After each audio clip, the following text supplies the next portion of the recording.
Well, here we are. We're on the North Fork of the Mokelumne River. We're about a mile, maybe a mile and a half up from where the Highway 26 bridge crosses there. I was going to fish upstream from the bridge, which is nice and simple, easy access. But there's a bunch of people there. It's a Saturday. It's opening day, so there's just too many people around. But we're going to hit up this section of the river, and you can work it down all the way to the bridge and walk back up the road to get to your vehicle, or you can work upstream too. But there's certain spots on this river that are really hard to go by because the rock is basically these super sheer slopes into the river. So upstream, I'm pretty sure there's one of those spots, and I don't really want to swim today because it's looking cold. The water's high. It looks to be about twice of the standard flow, the summertime flow rate, just for my estimation. And so it's probably going to be nymphing and the streamers day. Don't see a lot of bugs coming off right now, and so I'm going to start out with some streamers. I'll let my son run some nymphs, and we'll see what happens.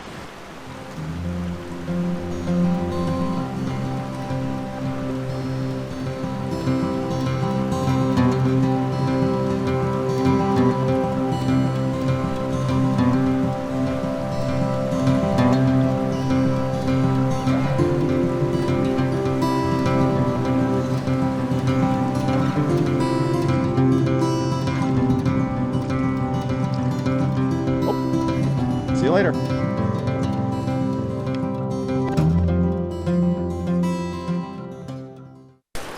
It's a pretty wild spot because I know the guy who lives up that canyon of this little gulch on the side here, and all of this rock and stuff you can see is a slightly different color from the normal river rock, came down out of his yard. I mean, the area behind his house just got gutted by the water flow last year. But the water is pretty high today, and I'm really working deep with my nymphs. I'm trying to get them down near the bottom, and I'm going to set that hook on anything that might be a fish, like any stop or any slow down in the drift, just so I can pick up anything down there, because I'm running a long line and it's really hard to detect that strike.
Here we are, we're at location number 2. We'll call this the powerhouse for obvious reasons. It's PG&E Powerhouse here, and this is the West Point Powerhouse. So just before, if you're coming down the Amador side of the North Fork of the Mokelumne Canyon, about maybe 3/4 of a mile before you get to the bottom, there's a turnoff that comes down here to this powerhouse, and there's a bit of a holding dam here above the powerhouse, and there's a fairly large like lake sort of thing going on above it. It's more like just a wide spot in the river.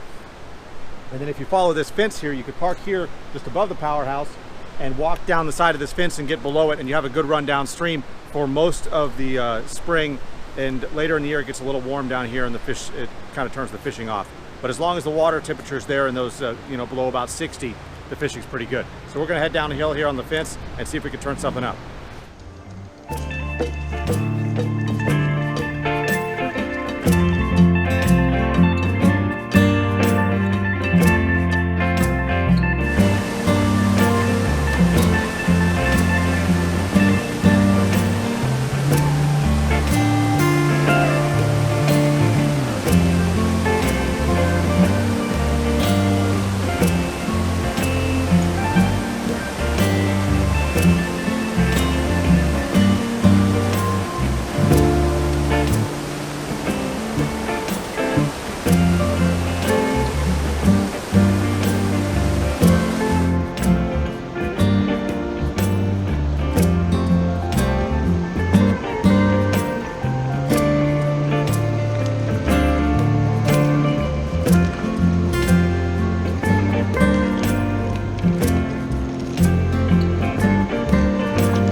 Well, I think I'm going to call it a day for day 1 of the season this year. It was okay. I think that this water came up rather suddenly, and so it kind of put the fish down, and it made it hard to get to a lot of the spots I would normally fish.